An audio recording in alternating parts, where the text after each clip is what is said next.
and welcome to India Market Open. Setting ourselves up for another week of trade. It's going to be a busy week, lots of business updates, and of course we go into earnings season with TCS and Infosys. Morning, Tamanna. Good morning, Samina. It is indeed going to be a big week, and the focus is on now delivery of promises. If I was to overall describe what kind of a week we're having, and that's already beginning with the business updates, right? Stocks have been running up, markets have been running up on the expectation of good corporate results. Now those numbers will speak for themselves. But before we get on to the trade setup of the day, let me quickly tell you what's happening globally.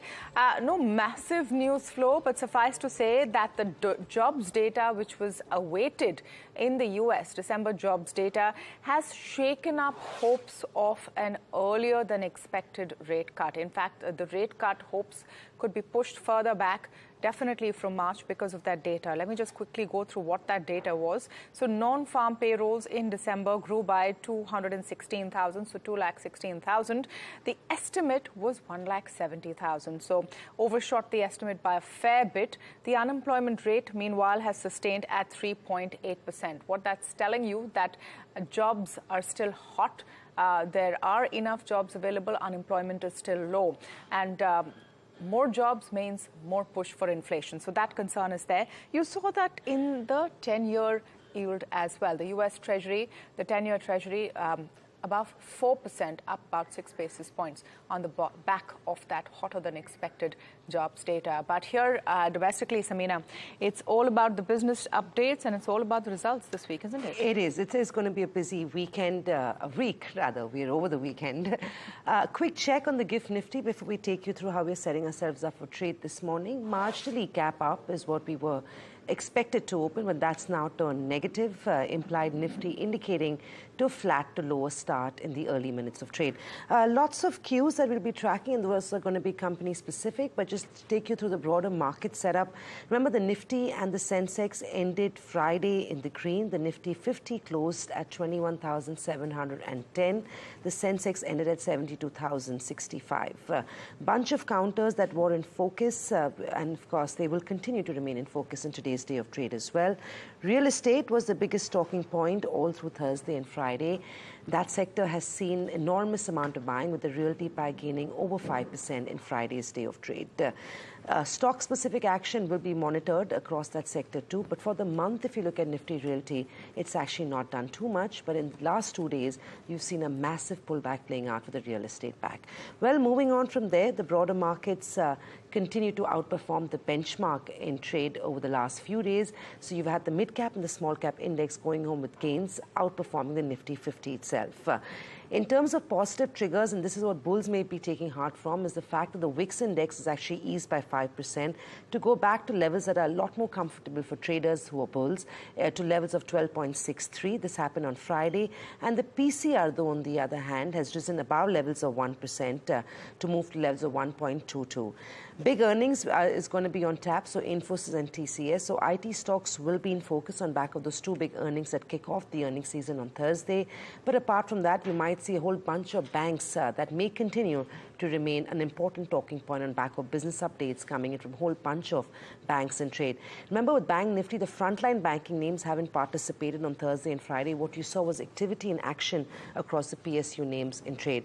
Stocks with high delivery, we had Max Financial, ICICI Prudential and TVS Motors. So watch out for these counters. These were stocks that saw high cash buying in trade, will remain in focus this morning as well. So all in all, Tamanna, it's going to be volatile. It's going to be in a tight range. Global cues is what we've not really been reacting to over the last few days, but important data points back home as well. So you've got CPI, earnings. It's going to be a busy week. I think after today and tomorrow, markets will go into trading activity, which will be earnings related. Absolutely a busy week. And also, one more data point I just want to bring to the table when you're figuring out what kind of a day of trade is what kind of foreign fund flows you're seeing. So on Friday, FPIs, for example, bought about 1,700 crores, 1,696 crores to be precise. NDI sold about 3,497 crores. But if you pull out the first week data for 2024, that's an interesting pattern which develops. Foreign investors have bought about 4,700 crores, while DIs have sold in the first week, about 7,296 crore rupees. So that's one thing to watch out for. Let's look at some specific stocks because, we're going to talk about the overall economy and that picture in a few minutes from now. Remember, advanced GDP estimates were there. But let's start with some specific stocks. Samina, Titan, definitely one, which is on the radar. Their Q3 updates are there. And as we've been saying, the story is all about the Q3 updates right now. Titan Q3 updates were actually quite heartening, and there's a good Citi note on it as well. So the jewelry division has grown about 23% year on year versus 11% growth in Q3 FY23. So big bump up in the jewelry division. And Q2 growth was 19%. Growth in gold higher than studded. So that's implying some extent of margin pressure as far as Titan is concerned. But you also have to remember, this quarter is traditionally good for the business. You have wedding season, etc. Other segment performance, watches and wearables have grown 21%. Emerging businesses have grown just 24%. But eyewear has seen some degrowth of 3%. So Titan will be one to watch out for. Tata Steel is another one that we should quickly talk about. Q3 updates, the output, India steel output is at 5.32 million tons. That's up about 6% year on year, while deliveries were up 10% year on year. So the commodity space, anyway, one on the radar, and Tata Steel specifically. SJVN is another one that I would talk about. Green energy, SJVN's green energy unit has signed power usage agreement with the Uttarakhand Power Corporation to supply 200 megawatts of solar power from the under construction 1,000 megawatts Bikaner power sector. Again, one which has definitely been hot. And BPCL is the other one. It's been raised to overweight by JP Morgan with a target price of 615 rupees. What's on your radar, Samina? A couple of business updates, Tamanna. So you've got a whole bunch of those that are coming through as we speak, but we'll take you through what we have from the consumption space. Adani Wilmar once again recorded the best ever volume during the third quarter. Festive and wedding season demand is what's contributed to growth. So just like Titan, very similar trend across the whole consumption pack. Adani Wilmar reporting one of its best months ever, or rather best quarters ever. The stock will be one to watch out for. It's been a top performer over the last couple of weeks. May continue to see the buying emerging in today's day of trade. You've also got Marico. Revenues for this one were down to a low single digit. But what we did see on the flip was margin expansion. So gross margins have actually expanded despite revenue growth not coming as much or as high as the street would have liked. You've also had PCL Industries to watch out for. Remember, this counter is going to be one to watch out for. We will try and connect to the management at some stage in the day.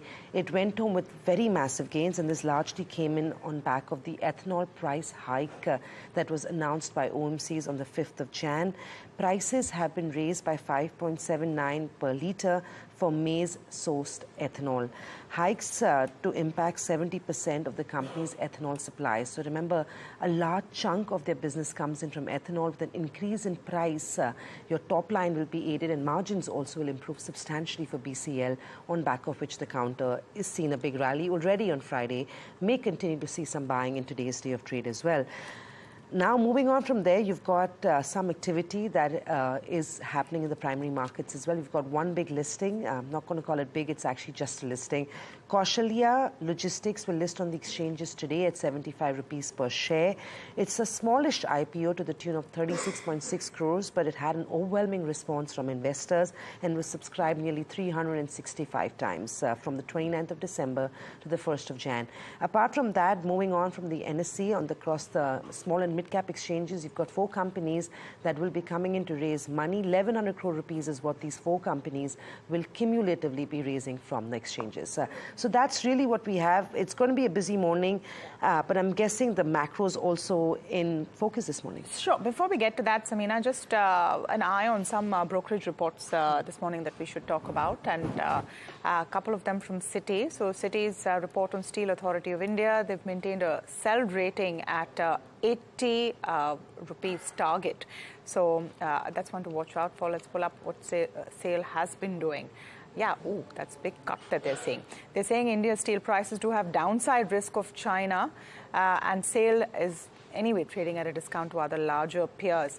Low valuations have been offset by low ROE expectations of 3% versus 8 to 18% for peers. And the key upside risk they see is higher than expected steel prices and higher volumes.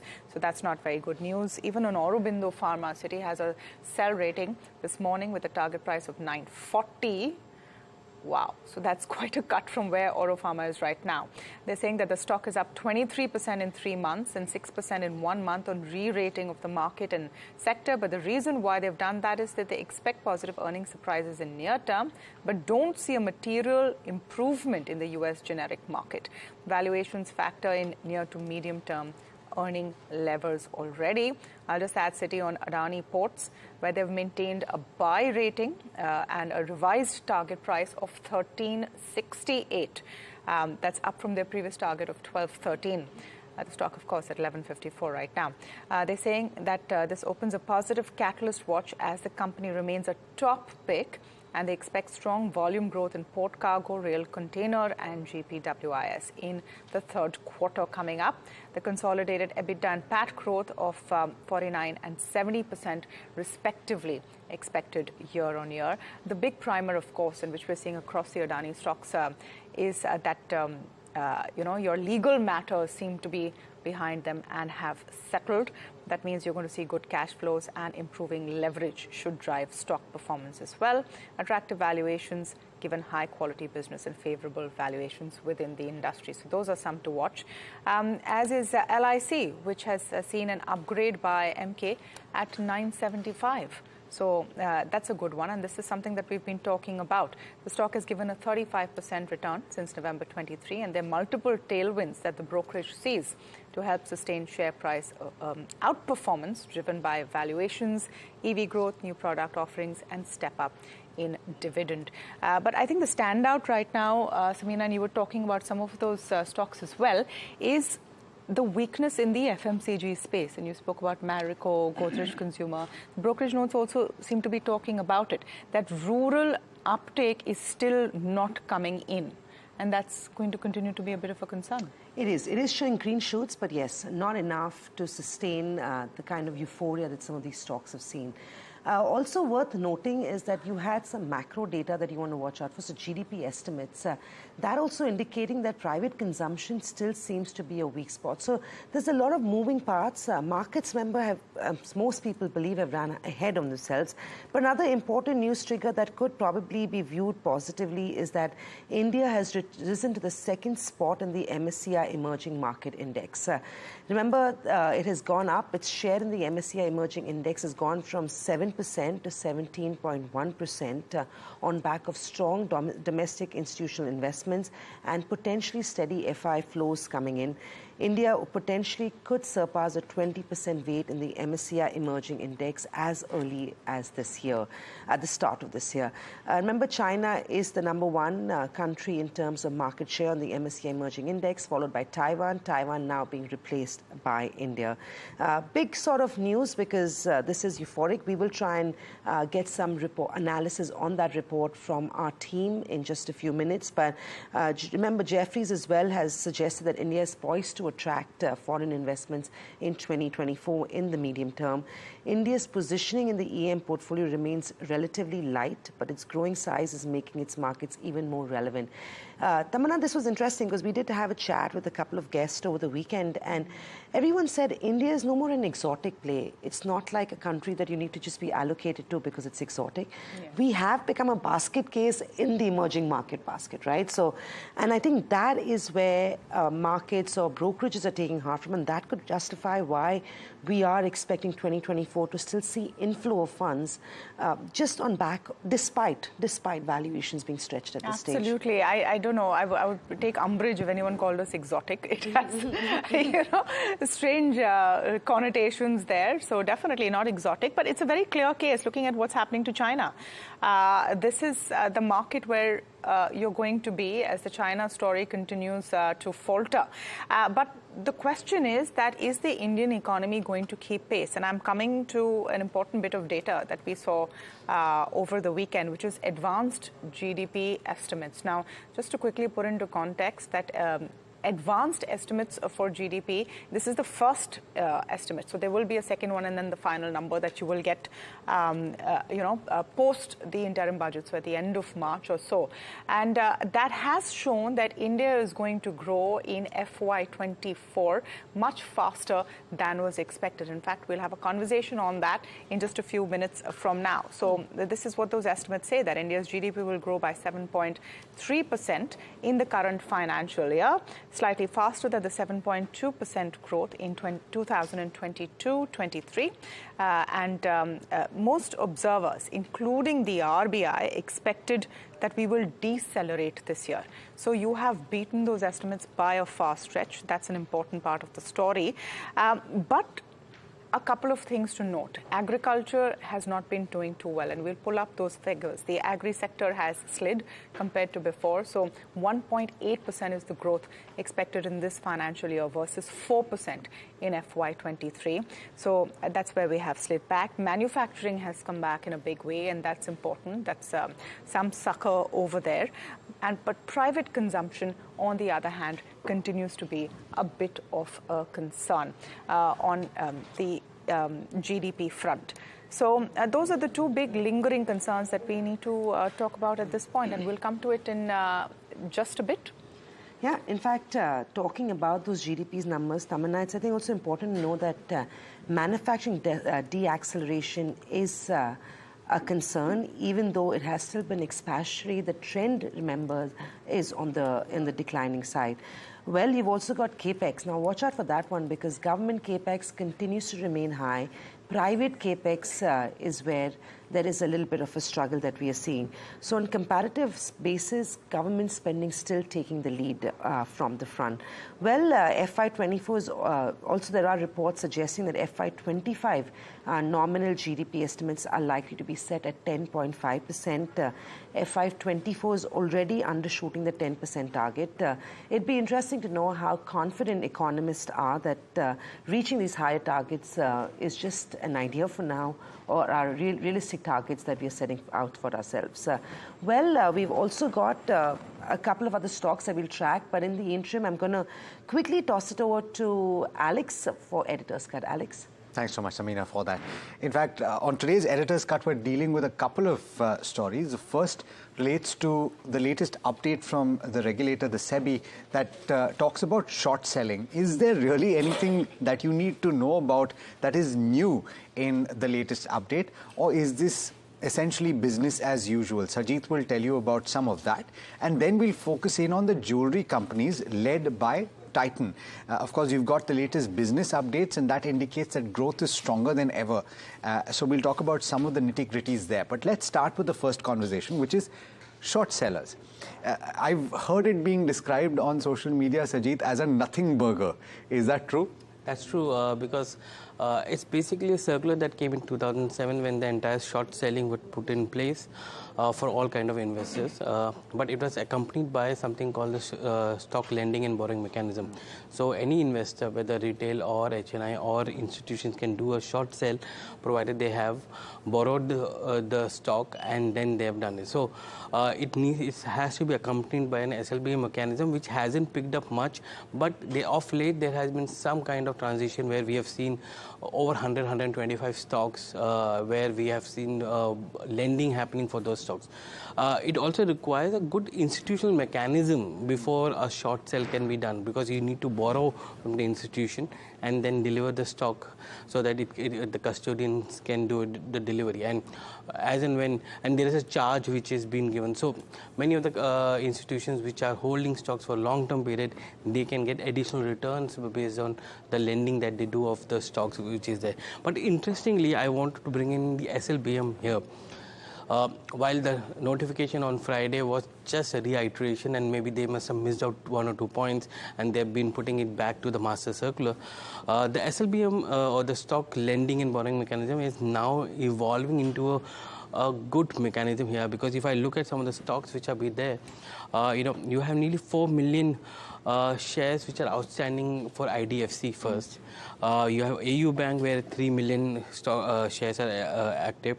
Outstanding. Jubilant Food, Colgate Palmolive, Tata Com, Mahindra Finance, Muthoot Fin, Mahindra and Mahindra, Tata Chem and Tata Consumer. So these are some of the, mostly it's financial stocks where you don't get to do much because especially some of them are a small bank or where the FI holding is much higher. So they have taken a counter position by shorting the stock and then borrowing and lending it for the settlement. But it is emerging into a big thing, something which I think the market will now look at it, because in the context of how it has moved over the last 1 year, 1 year back it wasn't so big. Yeah. Now it's... So, but naked shorts were not allowed? No, naked shorts are still not allowed? Never allowed. But now, what I was reading is that there is something related to the disclosure if you are borrowing too short. Is that new? It's also old one, 2007 one, where if you're going to do a short, you need to inform in advance that it's a short position so that the custodians are aware that you're going to, borrow from one of the lenders or, one of the institutions and then supply the stocks. Because the settlement doesn't change just because you've done a short.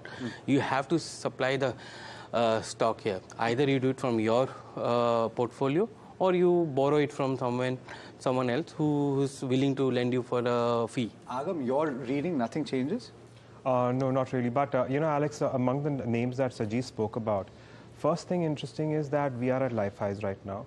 And I'm going to start wondering now if we're actually going to see an increase in the number of stocks which are in SLBM. Of course, Sajid just mentioned a handful of stocks, but from what we understand is about 150 stocks where it has been in SLBM. Secondly, in the futures and options space, we need to see if there are significant amount of shorts which have also built up in these stocks.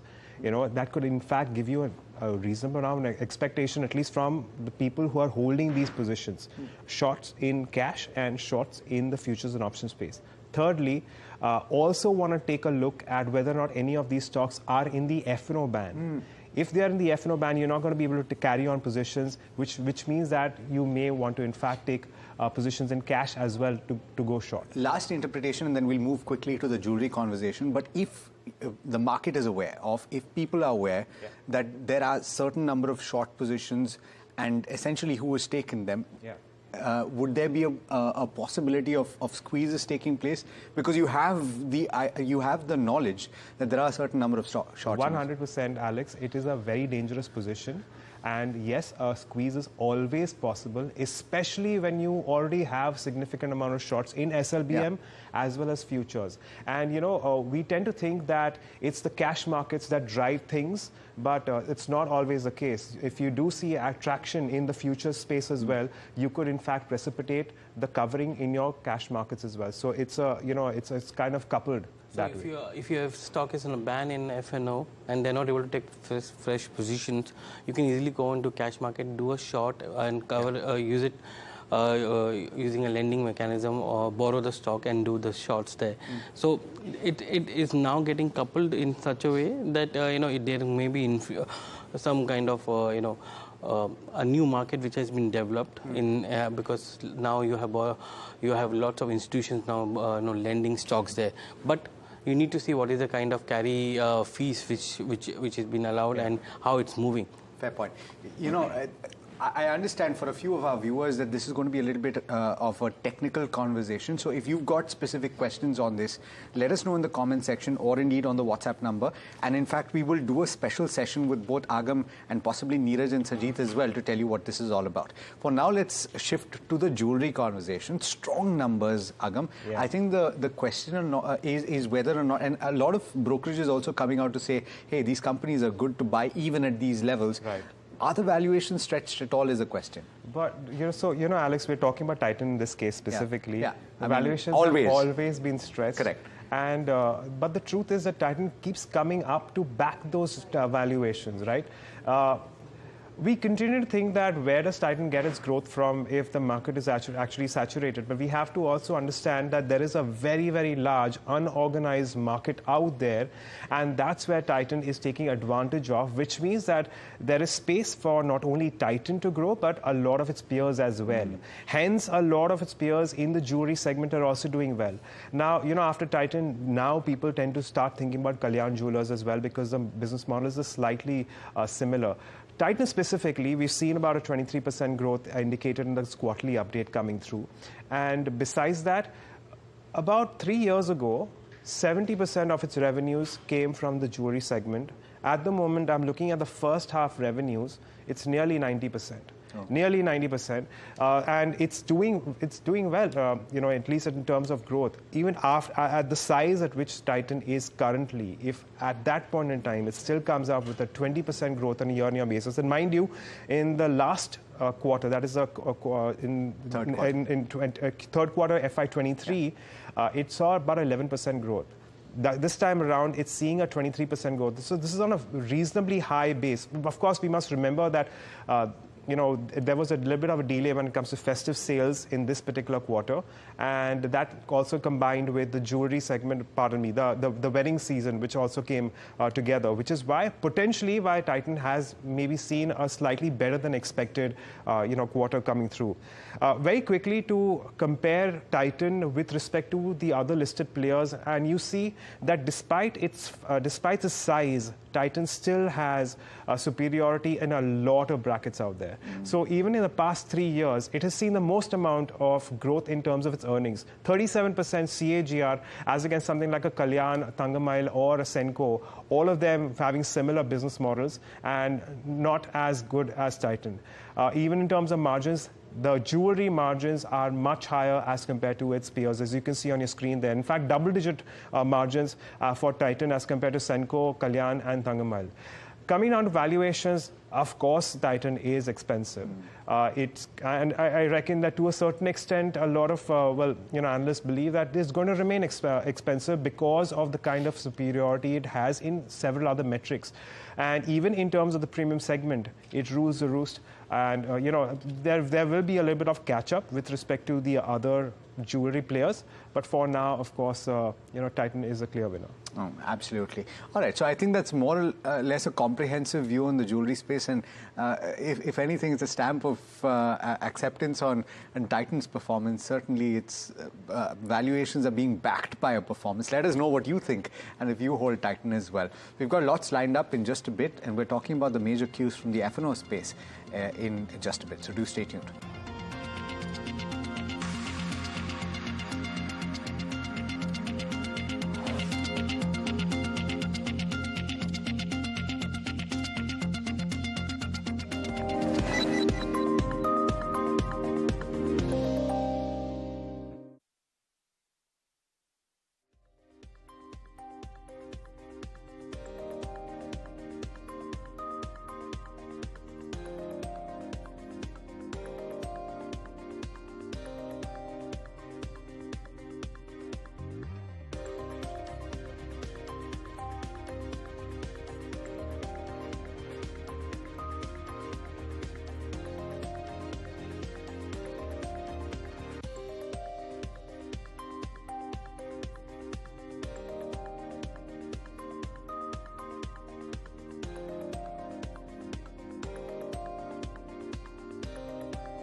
Welcome back. You're watching India Market Open. Let's take a look at the top headlines at this hour. Global cues tilt towards risk-off. Bond yields rise past 4% as U.S. jobs data pours cold water on rate cut hopes.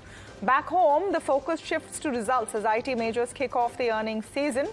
Saudi Arabia has cut oil prices to Asia as weakness in demand persists. And China announces fresh sanctions against 5 U.S. companies in response to the latest arms sales deal to Taiwan. The Maldives government on Sunday suspends 3 of its ministers after they shared offensive remarks against Prime Minister Modi on his Lakshadweep visit on social media. In fact, Ease My Trip has cancelled all visits and all bookings for Maldives. So, in case you're thinking of a holiday, not yet. And maybe Lakshadweep is a better choice. But meanwhile, let's take a look at what's happening in the F&O segment. Definitely no holiday mood there. No, absolutely none whatsoever. Prep for the big numbers coming out later this week. Are you seeing some of that nervousness? Yes, absolutely, Tamanna. That's going to be the focus. It's going to be all about earnings. And markets and market participants have been just a bit circumspect when it comes to how things will pan out over the course of the next 1 week, and that would perhaps set us and give us an idea about what kind of an earnings season we can expect.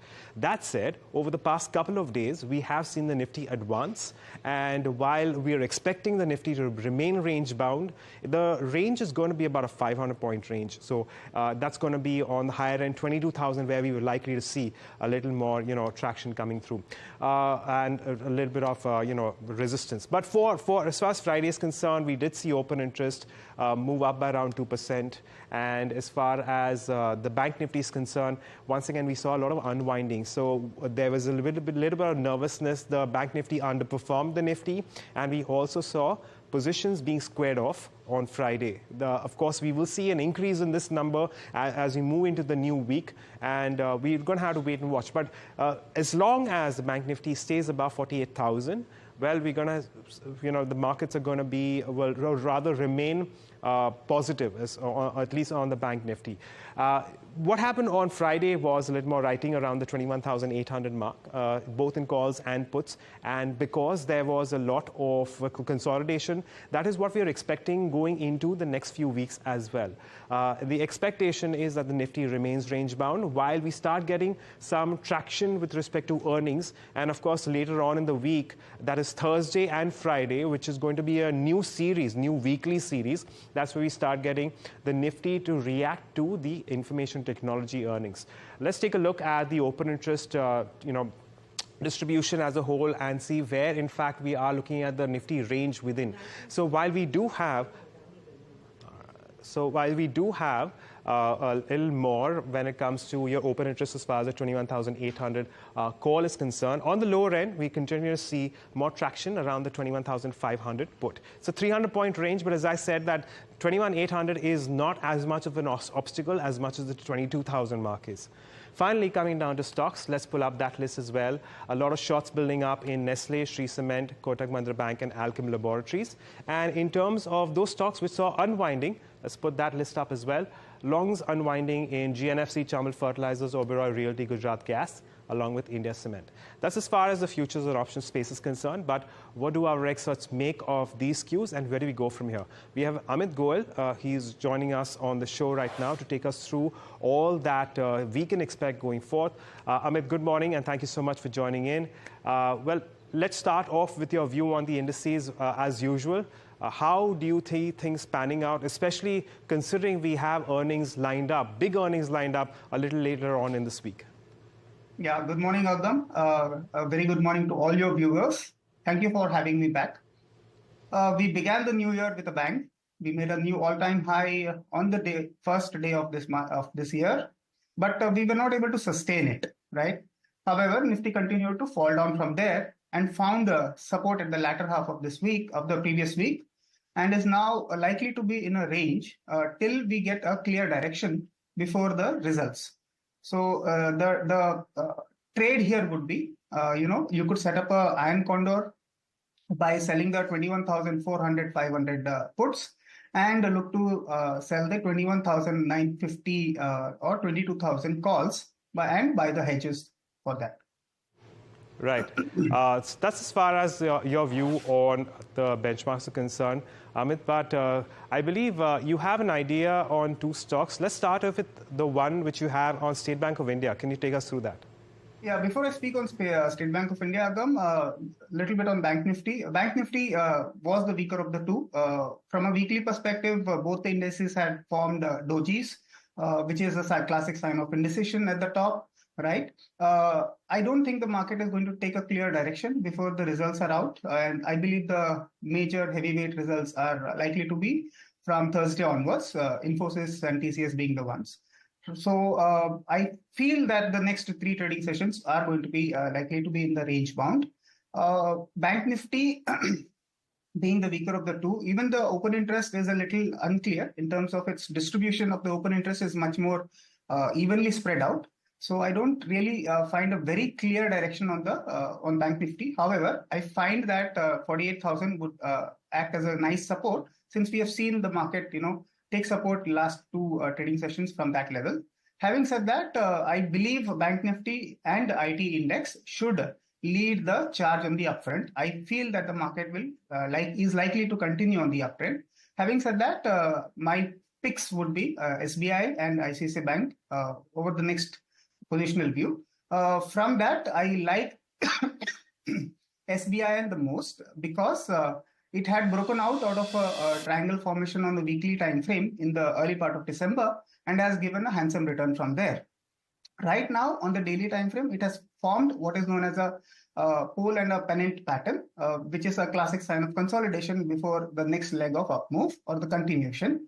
For that, I would say that we would look to buy at 637 levels and keeping a stop loss at 627 and a target of 660. For our F&O friends, we could convert this trade into a bull put spread by selling the 630 put, buying the 620 put.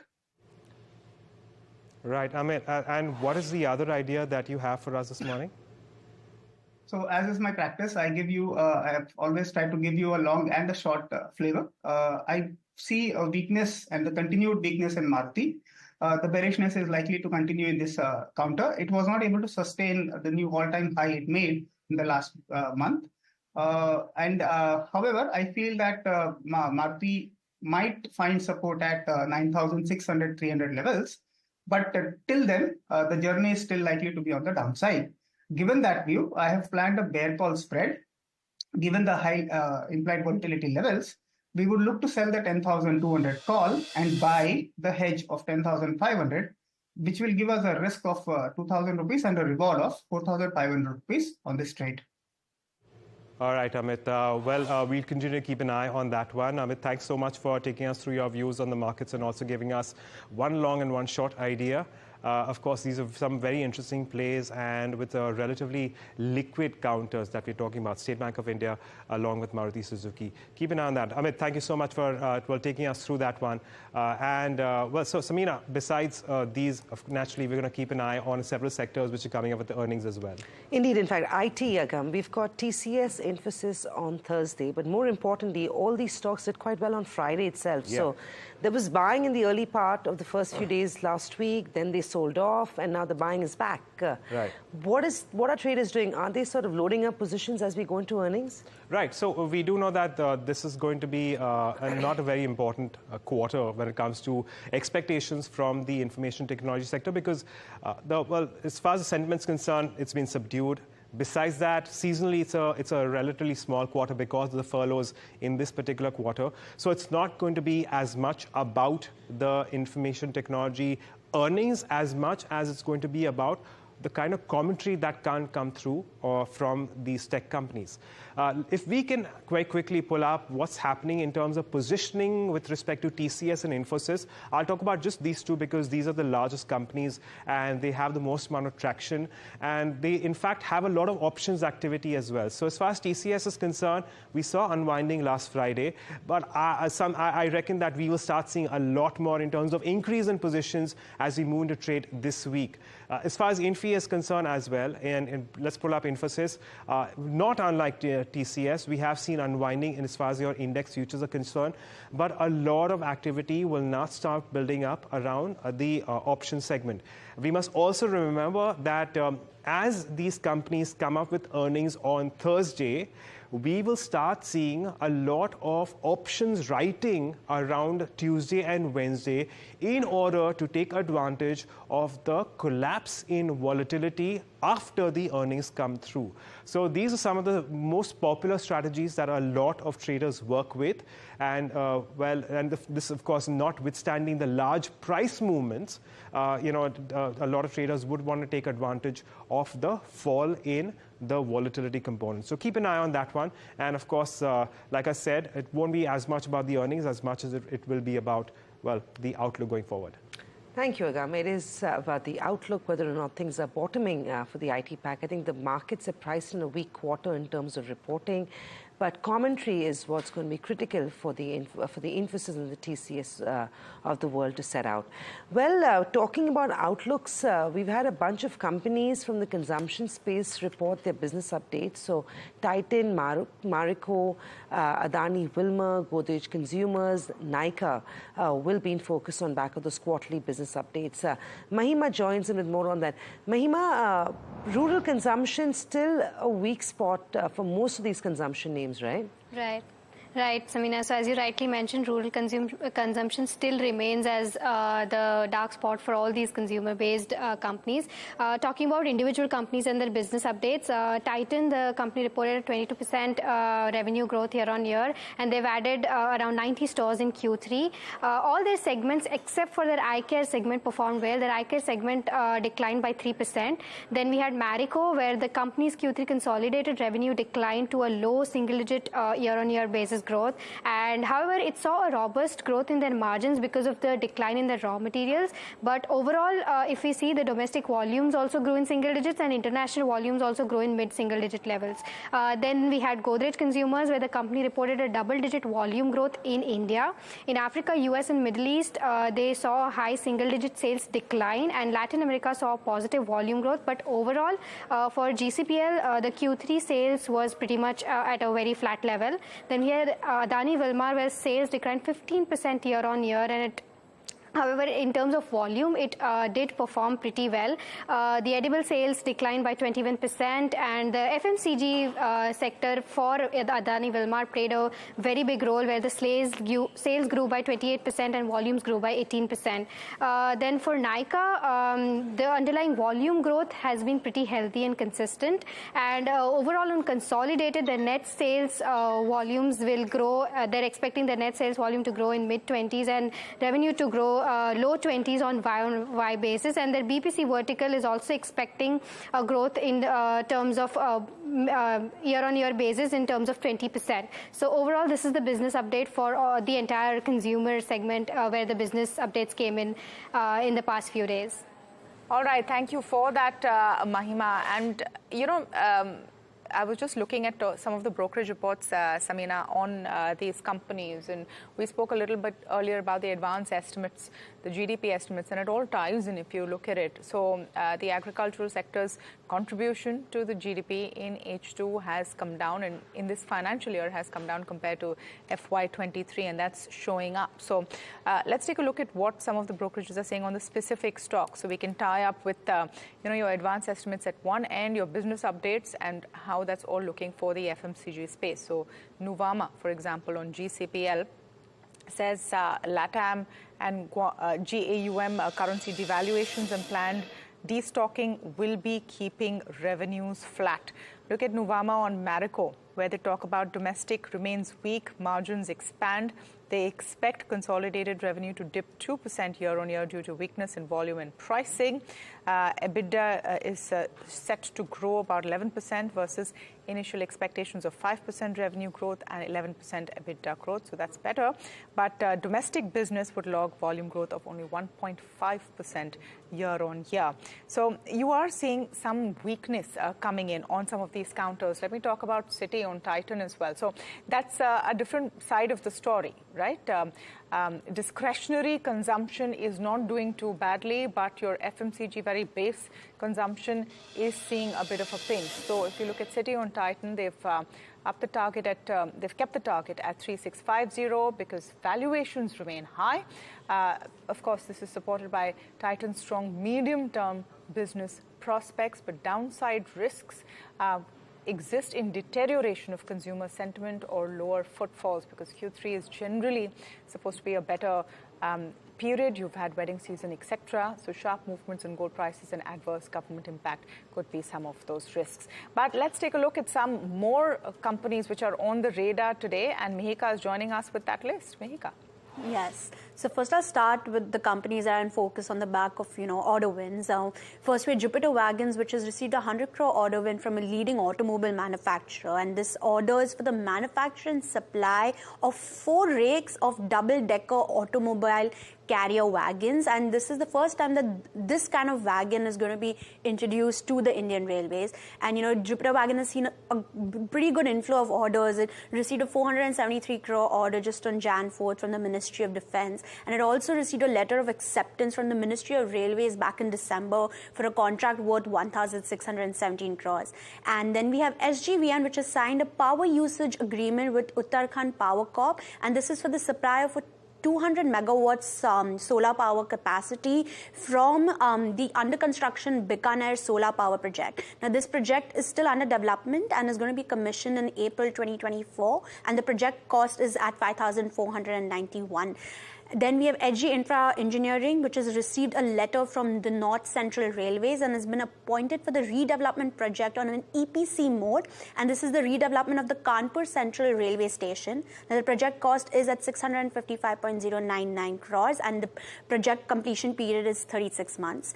And lastly, we have Cipla, where we have 2 developments. First is its UK subsidiary, Cipla EU, has entered a JV agreement with Kemwell Biopharma UK and MNI Ventures Mauritius. Now, they're going to incorporate a joint venture company in the USA, and it will commercialize novel cell therapy products in the USA, Japan, and EU region. And the initial investment is of $0.41 million, and post the initial investment completion, Cipla EU will hold 35.2% stake. And secondly, the subsidiary Cipla Technologies and Pulmatric have made amendments to a definitive agreement. Now, this agreement was for the development and commercialization of a drug called Pulmazole, which is to treat ABPA, which is allergic reactions in asthma patients. And now the 2 amendments made is first to terminate phase 2B clinical trial by 30th July 2024. And the second one is that Cipla will now have exclusive rights for the development and the commercialization of the drug in all countries except the USA. Thank you for that. Those are a whole bunch of other names that are in focus this morning. Quickly going to pull up HE Infra. This one, HEIEL, in fact, it's HE Infra Engineering Limited.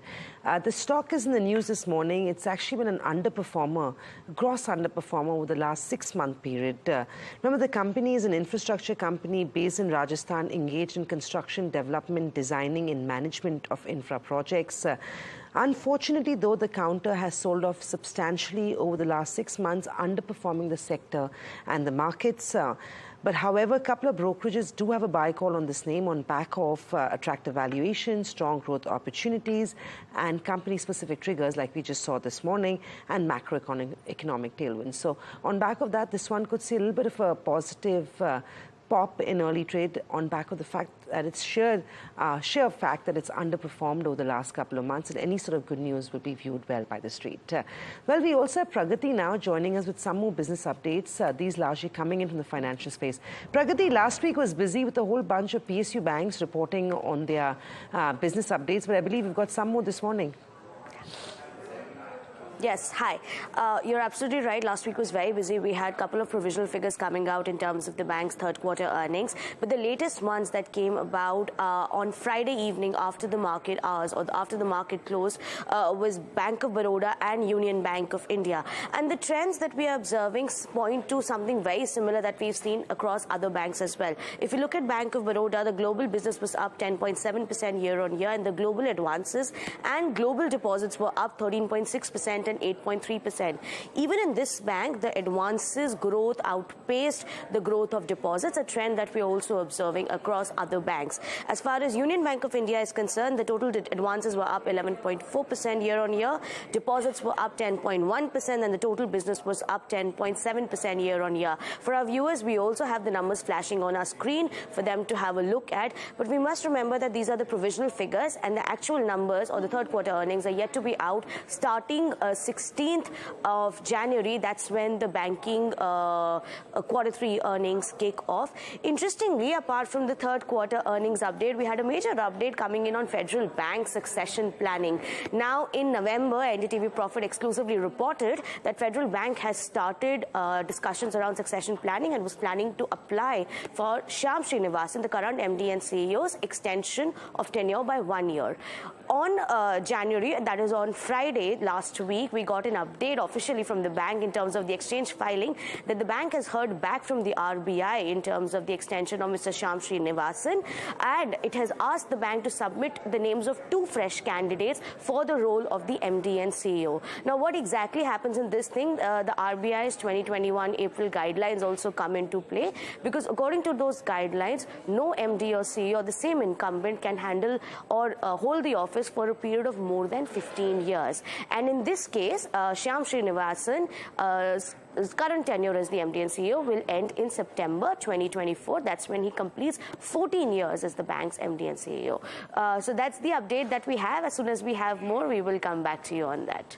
All right. Thank you for that, Pragati. So a whole slew of counters in focus, stocks in focus this morning. We've got you all of those updates, but now let's get a view on how markets will open. Quick look at the GIFT Nifty and the implied open also before we get into our conversation with Deven Choksey. Yeah, we're looking for a flat to negative start. Deven Choksey, Managing Director of DRChoksey Investment Managers, with us on the show today.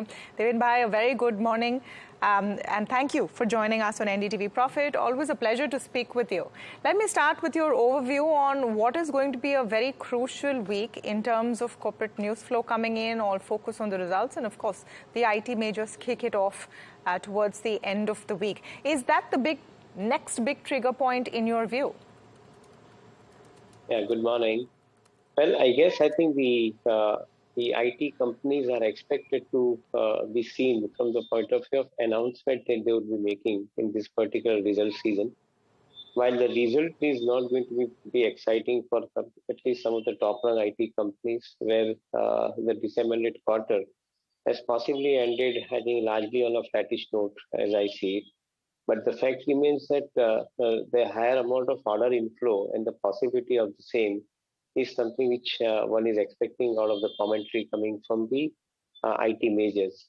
Given the situation wherein most of the global corporates are now trying to put in significant amount of money behind the AI, AGI, apart from putting money behind, I think, getting into the cloud computing, I believe that I think this is going to be a time where probably IT companies will have to be seen with more confidence than what one has seen in 2023. Maybe in 24 and 25, 2 years, we are likely to see the larger amount of order intake for Indian IT companies because of the change in the situation, particularly where the global corporates are willing to spend money vis-a-vis what I think they refrained from doing it in 2023. So to a greater extent, I think it would be a commentary which will inspire more confidence than the results. So in that context, Deven bhai, then would your large IT companies be better placed to leverage those opportunities? If the street is going to look at who's best placed for an AI, AGI kind of a big boost, what are the kind of companies you think will be the best placed? So I think we segregate this into 2 parts. The first part, I think, is those front-run IT companies like Infosys, TCS, HCL Tech, and Cognizant and Wipro. I think they are on one side who are having the generic platform which they are offering to in different verticals. And in turn, they get their orders for a little longer tenure. Infosys and TCS are known for winning some of the large clients who are giving them 5 to 15 years worth of visibility as far as the order book is concerned. And the size of the orders would be in the vicinity of $1 billion and above. So to a greater extent, I think they are the one category of players who are going to be serving the larger corporates out there in the global universe. On the other side, in the mid-tier segment, the companies which are operating in a niche environment, say for example, companies which are taking care of the engineering and R&D segment, companies which are basically taking care of the niche verticals like in aerospace, in automobiles, that is in transportations, even for that matter in healthcare. The likes of L&T, Mindtree or L&T Technology Services or Tata Technology, or even for that matter Tata Elxsi, KPIT kind of companies, they are on the other side of the activity. So the second part I think which I mentioned is relatively more stronger. They are basically winning the contracts and winning the orders from the niche players at the rate of around 20-25% rate of growth they are basically showing. Their frontline peers are showing growth relatively smaller amount. So to a greater extent, we'll have to bifurcate between the two. Our confidence level would stay with the mid-tier IT companies where they have got the niche play to offer. However, they are expensive. So corrected market situation would make more sense. Infosys, TCS kind of company shows the signs of around 15% plus kind of appreciation over the next 12 to 15 months time. So they would be certainly looked at based on the commentary and the merits. Right. We're gearing up for pre-open trade. Deven, stay with us. We'll come back and continue our conversation. Stay tuned.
Welcome back. You're watching India Market Open. We've got 3 minutes to go as we gear up for pre-open trade. It's going to be a flat to slightly lower start. At least that's what GIFT Nifty is indicating too.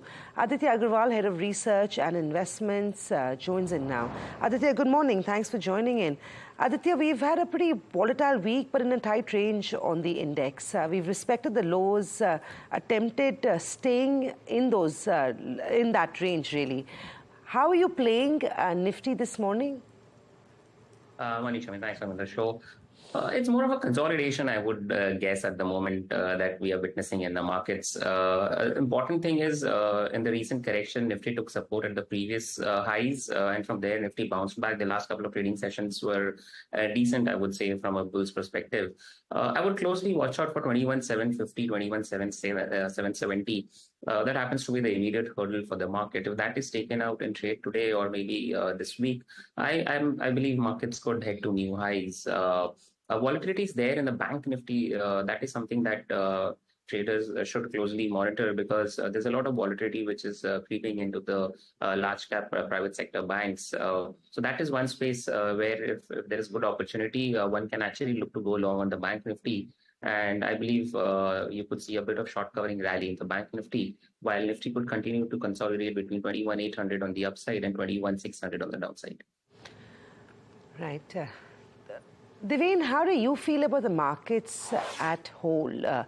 Flows are looking good. We're going into an earnings season which is expected to remain good, actually. I mean, India Inc. did guide in the last quarter that this quarter would be a strong one. And more importantly, business updates largely have been in line, if not better than expectation. How would you strategize if you had to take a call on the Nifty at this stage, Deven? So between the fundamentals and the market technicals, the market technicals at this point of time are having an edge over fundamentals, I must say. It's not that the fundamentals are weak or anything. The fact remains that the most of the stocks have priced in the fundamentals very systematically to coming, at least for next, I think, 12 to 15 months period from here. I don't see, I think many companies are not priced, I think, this particular development that they are working on with. As a result of which, I think the prices of those companies have already been established, discovered, as I would call it as.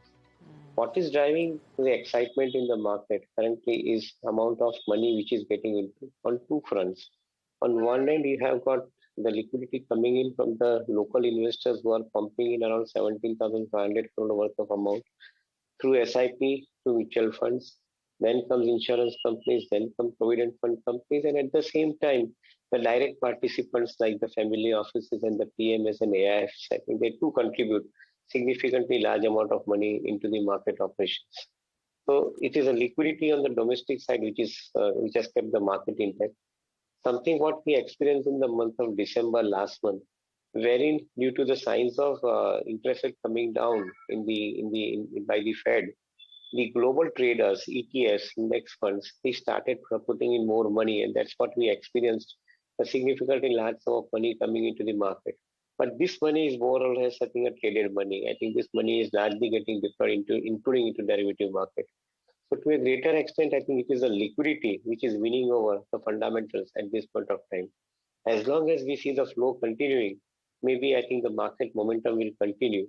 Maybe we'll have to keep checking the valuations at the same time, not to get euphoric about the market conditions and I think put money behind high valuations. Yep. Autos in focus this morning. FADA data out. Looks like PV sales have been good, at least year on year. And auto retail sales have increased 20% plus year on year. So that's one space that we need to watch. Aditya, morning. Just want to get your top picks in as your open rates, your pre-open rates settle. What's on top of your list this morning? Morning, Tamanna. I've got a couple of buy recommendations, and both from the financial space. The first is Axis Bank. After consolidation, stock has broken out from a bullish channel, and then I believe stock is here to make new highs. So one can go ahead and buy the stock for a target of 1195 with the stop loss at 1100 on the downside. The second stock is HDFC Life. This entire space is very interesting, and after a good up move, all these stocks went into a corrective phase, and now I believe it's done with its correction and ready for an up move again. So HDFC Life is something looking very interesting on the charts. One can go ahead and initiate fresh longs, maybe for a positional trade for a target of 675 on the upside with a stop loss at 630 on the downside. All right. Aditya, I want your take on, a couple of counters that have been in the news this morning. Let's start with Titan. Good business updates. A couple of notes there, one from Citi as well. And their jewelry business has really fired in Q3. On the charts, do you like Titan? Do you see opportunities there and any of the jewelry pack? Not really, Tamanna. To be honest, Titan is looking absolutely flat on the chart structure. If anything, it's going through a consolidation phase. If it breaks down from support levels of 3,700, it would lead to a distribution in the stock. I would closely wait for the stocks to make new highs, the previous peak being 3,800. If that is taken out and stock sustains above that decisively, then I would initiate fresh longs, maybe for a target of 3,950, 3,400, 4,000 on the upside. Otherwise, I'll just avoid the trade. It looks a little stretched at the moment. Yeah. Right. Aditya, a couple of other names that I want to quickly pick up with you.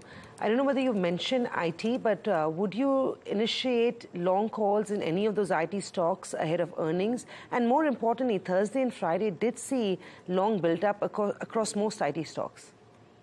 Oh, I believe there's good money-making opportunity for sure. And I was hearing to the conversation that you're having with Deven sometime back, that is it the large cap IT which will outperform. And I believe it's time to look at the large cap IT space, because this is something which has been underperforming big time. We've seen massive outperformance in the mid to small cap IT stocks. If I have to pick a large cap IT stock, I'll go with Infosys. That has to be the top pick. Stock did see a correction last week, and I now believe it's ready for an up move with the stocks. Results are decent, no negative surprises. I believe stock can head to levels of 1600 to about 1700 as well on the upside. The second stock on my radar will be a TCS. That too looks very interesting on the chart structure, though it has been an outperformer within the entire large cap IT pack, but I still believe there is more money making opportunity here. So 4100 is something that I'm eyeing on TCS with a good support at 3550, 3590 on the downside. Aditya, what about the mid IT space that everyone's betting on? Are you steering clear? Do you think prices have run up too much, or anything you like over there? No, I do like that space, Tamanna. But given if I have to pick between mid-cap IT and large-cap, probably I'll stick to large-cap because the risk to reward is favorable there. But if I have to pick in a mid-cap IT stock, definitely there's money-making opportunity. A couple of names that stand out. Coforge is something that tops the list, followed by LTIM and Persistent Systems. Talk about Coforge, I believe stock is good to test levels of 6400 on the upside, with a good support at 5900 on the downside. Persistent Systems, the best performing one of the best performing IT mid-cap IT space stock. So I believe here too one can initiate long position, but again it will be a little volatile, I believe. So 7500 is what I'm playing with Persistent Systems. And the last is LTIM. That too looks interesting on the chart. In fact, this is one of the mid-cap IT stocks which hasn't performed, to be very honest, after the merger. So this is looking very interesting on the charts. Can test levels of 6600 on the upside, a little medium-term to long-term target, with a good support at 5800 on the downside. Deven, we saw fireworks in the real estate pack last week. We will, of course, get some more details on what's really happening in the sector when we have a real estate special in a few minutes. But how are you approaching the realty pack? Even if you look at some of those valuation stocks like Sobha that looked attractive, have ran up so sharply in the last 1 week that I don't know now. Valuations there too could be looking stretched. How would you approach real estate? Would you go with the likes of a DLF, Godrej, Prestige, Brigade? Any picks here? And do you anticipate the excitement to continue for the realty pack? Well, I think this is a story with most of the sectors and the companies where the money is being chased. The money is chasing, I think, some of the quality stocks. In real estate, no doubt, we are seeing good amount of visibility due to the construction, due to the demand boom which is happening. And there is no denial of that particular fact. In fact, I think 2 to 3 years of the project visibility is definitely seen in most of the cases. However, the market has been pricing everything up today itself. I think they do not want to wait for next few quarters either. So that is causing a good amount of anxiety and worry both. Because I think if this is the kind of flow which is getting into the system, and if money is chasing only few select stocks, it's going to be very difficult for any kind of error, any kind of disappointment when the earning comes out. And that is where probably one wants to remain a little bit more watchful and mindful about it. Currently, as I see it, it is more driven by the momentum, and this momentum is not going to come down that much also, we agree. However, I think this momentum taking the market price at a fully priced level without providing any headroom, I would think that one would like to wait and see till the time you get some better opportunities around. Aditya, real estate, Sobha pulled itself together, was up about 25% last week. It took a bit of a break on Friday. Are you expecting any of these real estate stocks to do well this week, and on back of that may consider long hold position on them? Not all the real estate stocks, to be honest. A lot of stocks have run up ahead of its time and then look extremely overbought on the charts, and then holds true for Sobha as well. I believe if you're sitting on decent profit, it's not a bad idea to book out partial profits at current levels. I could see volatility coming into the real estate pack. Godrej Properties is something looking very interesting. It has underperformed a lot of fundamentals. Maybe not suggest a long because they trade at extremely over valued, but on the charts it definitely looks very strong. And I believe one can look at buying Godrej Properties at current levels. Look for a target of 2350, 2400 on the upside with a support at 2150 on the downside. So if any real estate stock I have to stick to, it will be Godrej Properties. Yeah. Deven, Just wanted to get your take on the auto pack. So they're going to be in news this morning. FADA data is indicating a decent-ish December, apart from the auto updates that also came in. So do you see any value in any of these counters? And also your take on Bajaj Auto. We're waiting for those buyback details. So today that's going to be one stock to watch out for. I guess I think the Bajaj Auto remains absolutely convincing. See, they have a policy in place that anything over and above 15,000 crores in balance sheet, they would like to distribute 70% out of. Currently in the balance sheet, the liquidity is around 23,000 plus crores. If you count 70% out of it, that means I think you're talking about significantly, that means on 23,000 crore, above 15,000 crore, I mean to say. So on that 8,000 crore, 7.5, 8,000 crore amount that you have, on that, if you are talking about 70%, we are talking about 5,500, 6,000 crore worth of amount, which is likely to be announced in buyback. I believe the board meeting is taking place today. I think that is one area which remains absolutely very convincing about this company, that this company wants to return back the cash to investors, which in turn allows them to keep the financial engineering done in form of shrinking the equity and in turn creating the better return ratios on the investment front. So that's a fundamentally very positive viewpoint that one can take, and that supports the stock price also. As coming to the other auto stocks, I believe the commercial vehicle is one segment where you have commercial vehicles and the buses, where the order inflow is significantly large for most of these frontline companies like Tata Motors, Ashok Leyland, even for that matter, Eicher, and even JBM and others, I think, were not listed in this space particularly. I guess I think this is where probably you are likely to see a good amount of continuity of the business in the order condition. Even in passenger vehicle, the electric vehicles, electric two-wheelers, they are assuming higher growth numbers. So that is where again the companies like Tata Motors probably would remain in forefront. Maruti, of course, remains, I think, good, but Maruti is already priced in most of the developments into the valuations currently. So I would rather stay focused with Tata Motors and Ashok Leyland at this point of time from the investment as well as from the momentum perspective. Aditya, we've got a couple of minutes to go before we gear up for market opening. I'm not sure if I got a trade from you on Bank Nifty. So we did speak about Bank Nifty, and I believe it's more of a volatile movement that we are looking at in the Bank Nifty space. I would wait for the index to trade above 48, 150, 48, 200 decisively. Above that level, maybe I'll initiate fresh long positions for a target of 48, 500, which is the previous high, recent one. On the downside, 48,000 is a very good support area. So between 48,000 to 48,200 is what it is oscillating in at the moment. Above 48,200, I'll initiate fresh longs for target of 48,500. Yeah. Aditya, very quickly, your take on Bajaj Auto. I asked Deven about it, and he's excited about Bajaj Auto on the charts. Anything you like in the auto space? So definitely two-wheeler is looking very attractive, be it Bajaj Auto, Hero Moto or Eicher Motors. All the three stocks definitely look good. If I have to pick right now, if I want to buy Bajaj Auto, no, I won't look to buy Bajaj Auto at current levels. Maybe look for a dip closer to about 6,800, 6,700. Then I could initiate a fresh long with Bajaj Auto. Looking extreme stretched on charts. If I have to pick one two-wheeler space, then it could be Eicher Motors, because we did see a bit of profit booking recently. Good risk to reward at current levels, could support at 3,800, 3,750 on the downside, and I could see levels of 4,200 on the upside. Just a couple of more counters, and we haven't really talked about Shyam Metallics, but it has been in the news for fundraise round, QIP round. Any take on Shyam Metallics, Aditya?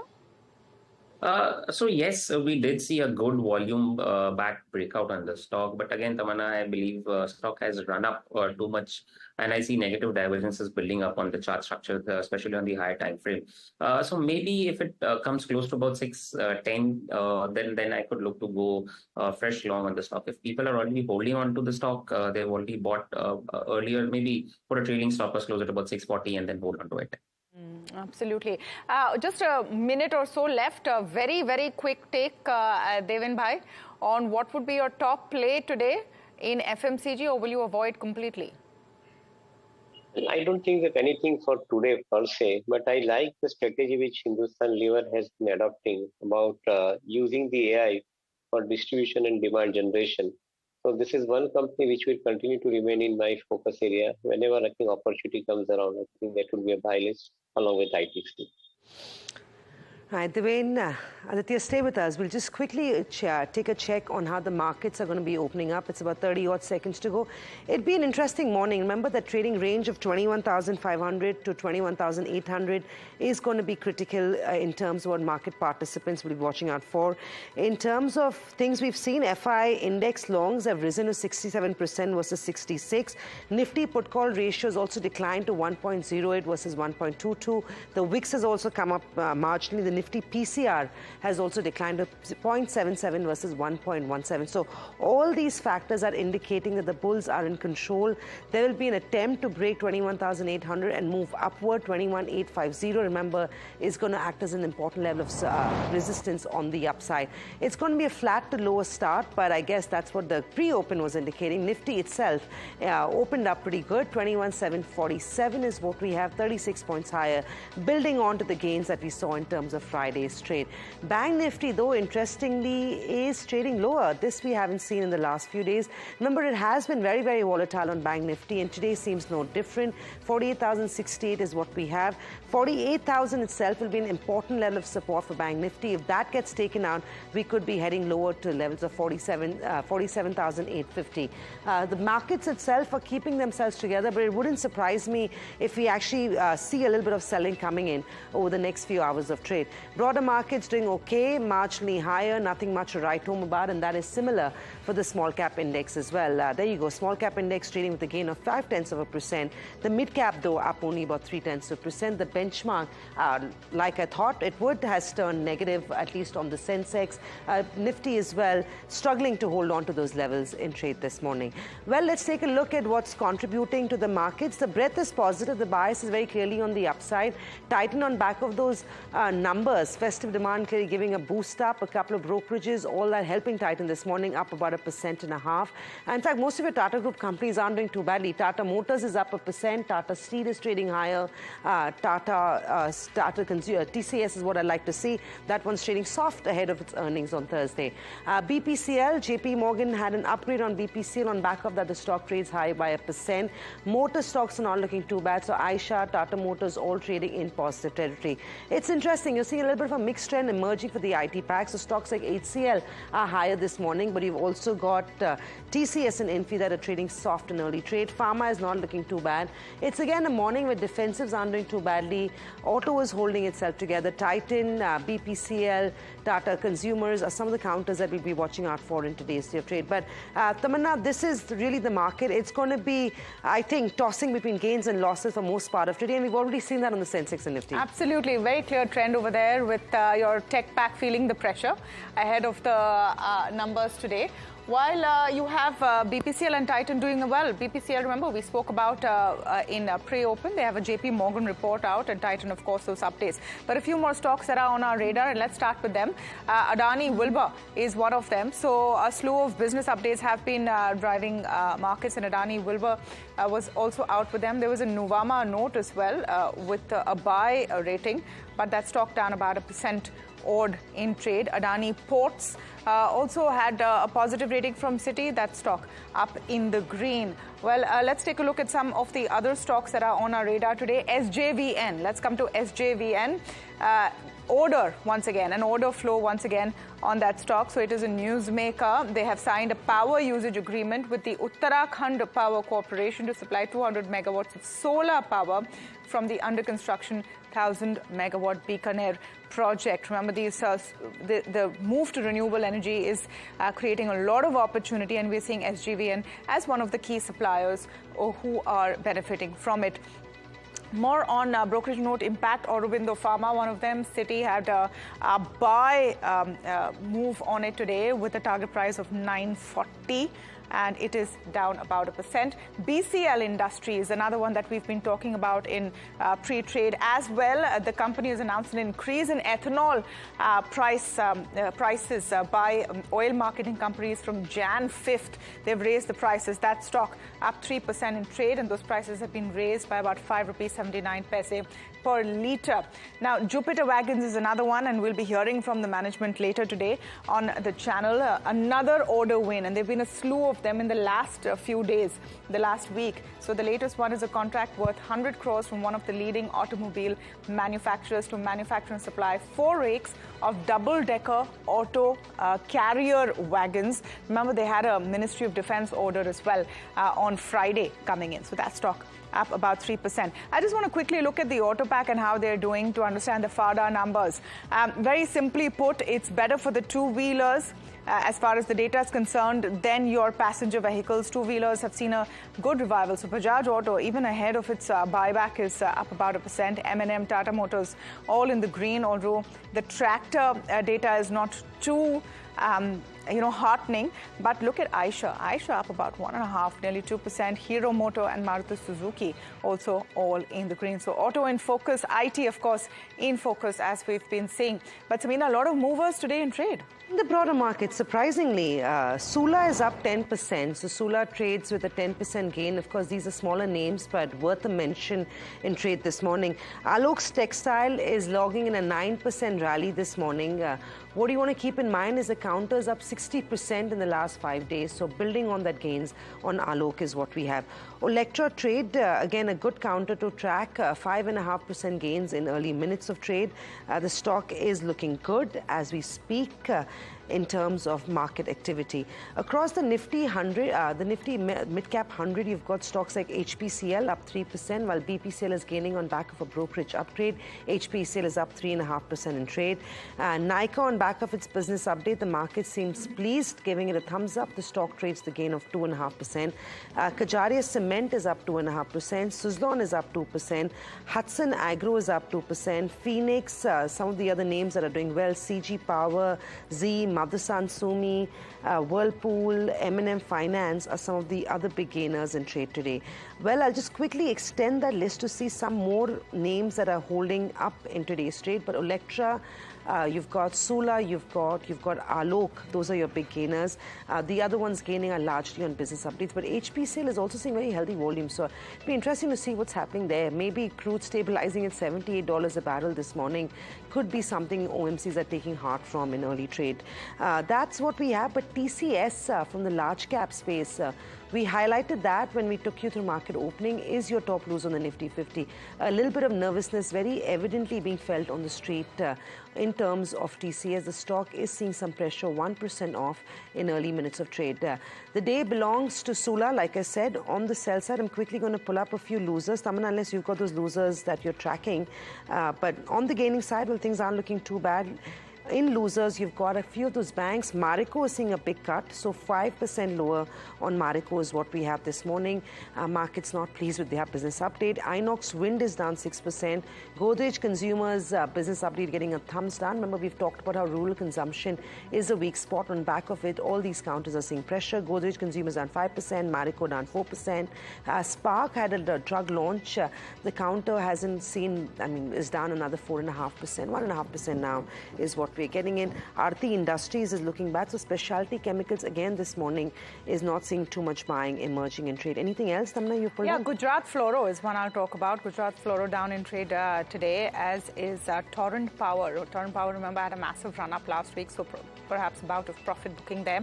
But even your smaller banks, AU Small Finance, Federal Bank, Bandhan Bank, all of them having a fairly tough time this morning in trade. Let me quickly get across opening comments from Deven, Choksey and Aditya Agarwala, who are with us on the market open. So we're seeing a bit of, I would say, a tepid kind of a trade this morning. Not too bad on the Nifty and Sensex, but the IT, Nifty IT up about 1.5%, and that's interesting because right in opening we saw your Infosys and TCS are not participating. I want to just look at Nifty IT contributors before I take that question across to Deven on what is really working. HCL Tech, Wipro, all doing pretty well, but not your big boys this morning.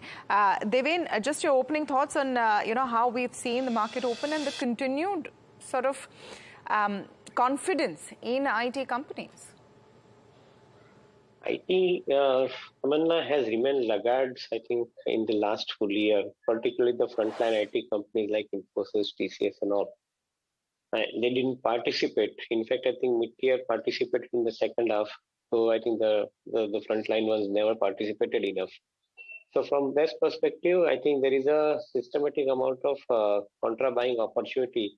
If the measures which are coming up, which we discussed at the beginning of the show, if those measures are coming up, particularly coming from the larger amount of order inflows, then in my viewpoint, the Infosys, TCS kind of companies holds the ground for giving an appreciation of 15 to 20% in a financial year of 24-25.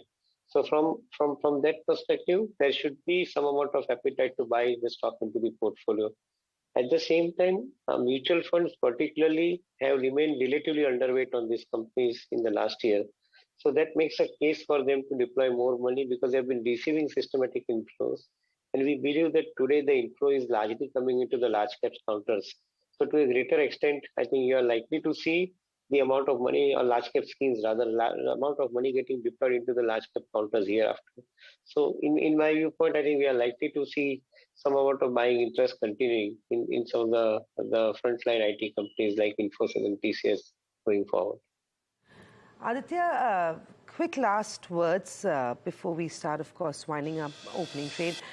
Sula, Alok Textiles, Electra, Trident are seeing moves on the upside on very large volumes this morning. Alok, in fact, is up 60% in the last 5 days. Any of these smaller names you trade? So the first stock that is on my radar is Electra, and just a disclaimer, your stock has been recommended to our clients as well last week. So we're playing with a target of 1700 on the upside, and on the downside 1450, 1400 is a good strong support.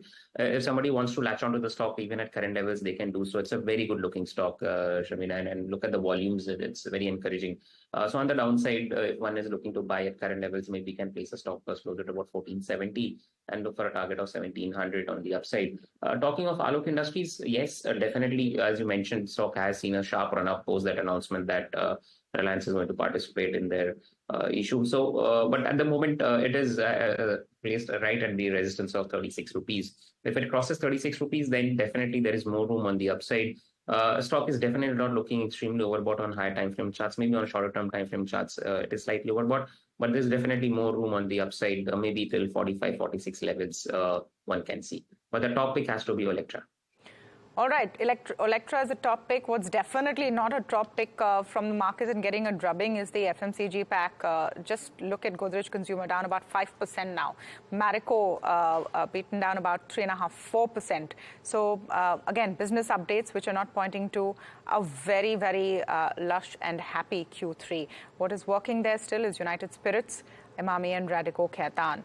So your liquor players are working, even though your other mainline, Godrej Consumer, Marico, Varun Beverage is also not doing too well. All right, thank you so much, Aditya and Deven. Great to have you on the show and look at how the markets have opened. We're taking a very short break, but stay tuned. On the other side, we're talking about a sector that has been red hot through most of 2023 and promises to be in 2024 as well. A deep dive and a close look at the real estate sector with all the top names after this very short break.